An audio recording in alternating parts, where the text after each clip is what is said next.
वंशच्या पप्पाने ना दुपारी मोठ्या बॉक्समध्ये काय आणलं ते तुम्हाला सांगतेत, पण इथं वंशला आम्ही सोडायला आलो होतो. कधी कधी त्याला असं सोडायला आलं ना दोघं जण आवडते.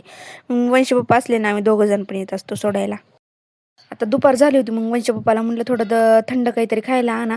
तर मला म्हणतात फॅमिली पॅक आणलाय तुझ्यासाठी. आता बघून तर मला हसायलाच आलं. मध्ये तर 3च आईस्क्रीम आणले होते. जाऊ जाऊ म्हटलं काहीतरी थंड तर भेटलं ना आपल्याला खायला. दुपारी किती का थंड खायना, पण 5 वाजता मला चहा लागतेच. आणि चहासोबत मला ना कोकोनट बिस्किट लय आवडते लहानपणीपासूनच बरं का. तर मी सगळ्यांनाच इथं कोकोनट बिस्किट खायला दिलं होतं. आणि कोकोनट बिस्किट एक नंबर लागतं. तुम्हाला पण लहानपणीपासून आवडते का नाही कमेंट करून नक्की सांगा. संध्याकाळ झाली होती, मग मी डाळ पालक बनवणार. तसं आपण पालकाचा गरगट्टा नेहमीच बनवतो. तर आता डाळ पालक कशी बनवायची ते सांगते. तेलामध्ये जिरे मोहरी टाकून द्यायचं, मग कांदा टाकायचा, लसूण, पुन्हा नंतर टोमॅटो टाकून घ्यायचा आणि मस्त असा परतून द्यायचा. मग त्याच्यामध्ये ना स्वच्छ धुतलेला असा पालक चिरून घेतलेला बारीक कट करून टाकून द्यायचा.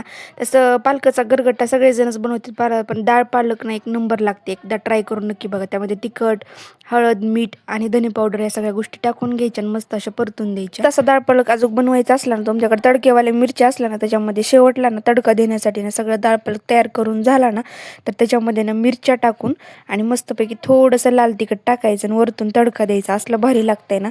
तर माझ्याकडे काही नव्हतं, पण एक नंबर डाळ पालक झालता. आणि शेंगदाणे टाका म्हणजे अजून मस्त अशी चव येते डाळ पालकला.